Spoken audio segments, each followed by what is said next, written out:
we are not really a doomsday preppers or waiting the end of the world happen.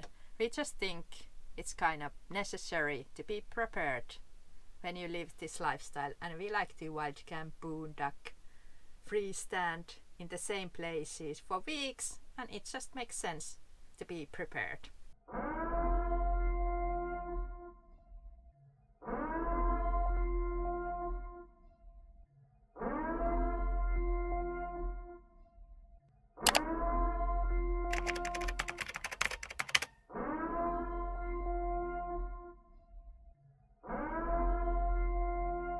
Hello! We are Joni and Sarah from Vantastic. Together we live in that small camper van. In this episode we go through how we have prepared our lives, living totally off the grid, full time. In that small van. We mainly wash ourselves on the natural waters, so we don't use our water tank for washing ourselves. So the 110 liters of water last a long time just for drinking and making food. When you have lived with the tank water, so you don't have infinite water coming from the tap, you get used to it and you preserve your water as much as possible. So we have lived a decade with the tank water, so we are always cautious how we use the water. For example, we wash our potatoes with seawater. Also, we do our dishes with seawater. So always getting one jug of water so we can wash the dishes with it. We are also getting most of our water from natural sources. So if there's spring water available in an area, we always try to find those. And for example, here in Greece is 80% of the area is mountainous area. So it's really easy to find spring water. There's spring taps and spring flowing beside the road everywhere where you drive. We are already used to use the natural water and seek for those. So it's that sense, if there ain't water available in the public taps, it's not a problem. We always find a way to get water. We prepare our meals from the scratch in the van twice a day. We use seawater to boil our potatoes because the water is already salted and it's a free water. The food that we eat is basic normal household food, so today we are eating potatoes, some frozen vegetables and fish. Yay, my fish in here! I got second one, same kind of fish. They are kind of lazy here. I don't know why.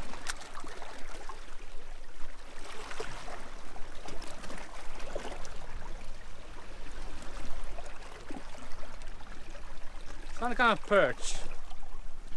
We have a gas hob cooker in our camper van and we use it quite a lot. And LPG is something we are pretty reliant on. So worst case scenario, if world goes totally crazy and they will shut down all the propane lines, we have a few options. Well, we do have a wood stove where we can heat our van, and also there is this cooktop. We can prepare our meals with the live fire too, either inside of our van or outside. We really much like to make food outside with the bonfire, and we do it often. We try to keep our gas tanks quite full all the time, so if we use it only for cooking, it can last for months in our usage. So big LPG tanks helps us to be off-grid a longer time. We called it Robinson Crusoe places where we spend a lot of time. So if we go to some mountain range, we can be there for weeks without refilling anything. So our van is quite good in that sense, that we can be off-grid without any source of outside for weeks and weeks. Because we use the salty water as our household water, we can save this 110 liter fresh water for our drinking water, and the water tastes so good. We always fill up our water tanks when we try by a spring, so we don't let our water tank to go low, never ever. We do not use any filters or chemicals to clean our water because we always find the potable drinking water that we put in our tank. We do have a small filter, Katadyn water filter for emergency cases. So if we are stranded somewhere, we can drink from the mud puddles. And for emergencies, we have a Katadyn Vario filter, which filters 400 liters with one filter set. So if we don't find water from that area, we can always rely on this. It's 400 liters, and for drinking, it's like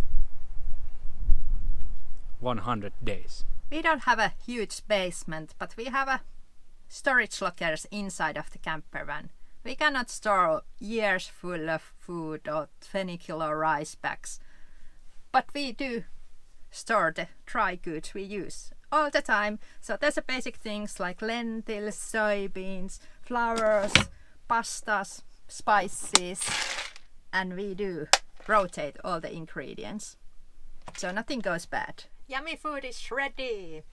You wouldn't believe seeing this compact space, but we can haul weeks worth of food inside of these cabinets, and we like to keep 3 weeks food here. We have 2 fridges inside of this camper van. One is LPG fridge, our daily fridge, and then we have a compressor fridge that uses solar power. We can also put the other fridge in the freezer mode if we choose to.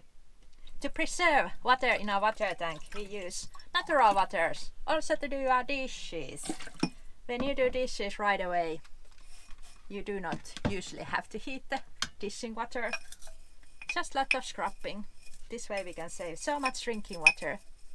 And when it's cold weathers and we don't want to use our LPG, we can always light up the wood stove and have a great warmness in our van. In a second, not seconds, but minutes. Using a wood stove, it's a way of getting more self-sustainable. We don't have to use LPG to heat up the van. It's just the wood that is laying around in the forest. You can see the shrubbery area here. There's not much trees, but when you walk here, you can always find these dry branches that you can use as a firewood. And also pallets are laying in the seashores after storms. These pallet blocks are perfect for a wood stove, and these are not treated in Europe, so they are totally safe to use in our log burner.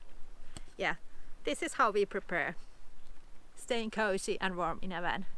It's good to be self-reliant, and wood stove is one way of doing it right. So if we ever change our van to something else, we will definitely install a wood stove again. It has been a great addition to our van to live off-grid whole year around. Even if our 2 ways of heating the van fails, which is mostly impossible, we have a backup plan for that. So we have a really thick blanket on our bed, and we have 2 sleeping bags. We can sleep well in minus 20 degrees weathers easily. So always thinking ahead. Thanks to our solar panel and also to our battery bank, we can be off-grid for years. We haven't been connected to the grid in the past 4 years. It's possible to be off-grid while living in a van.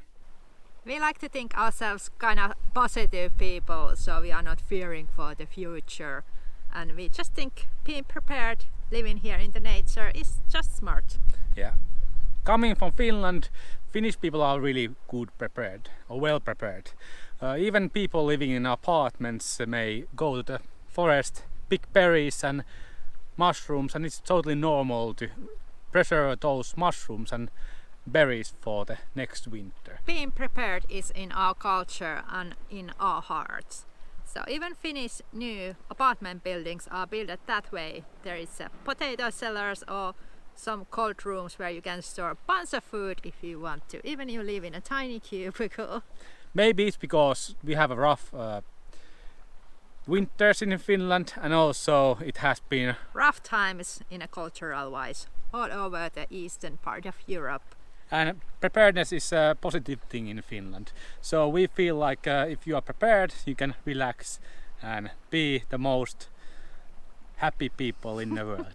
Yeah, and it also suits here because nature is going crazy. These weird phenomena in the weather-wise, and you can never know what's going to happen. So it's best to be prepared. There are at the moment earthquakes in Santorini and Peloponnesos, so nature is always around and close. And when you live on the road, you can see the situation with your own eyes.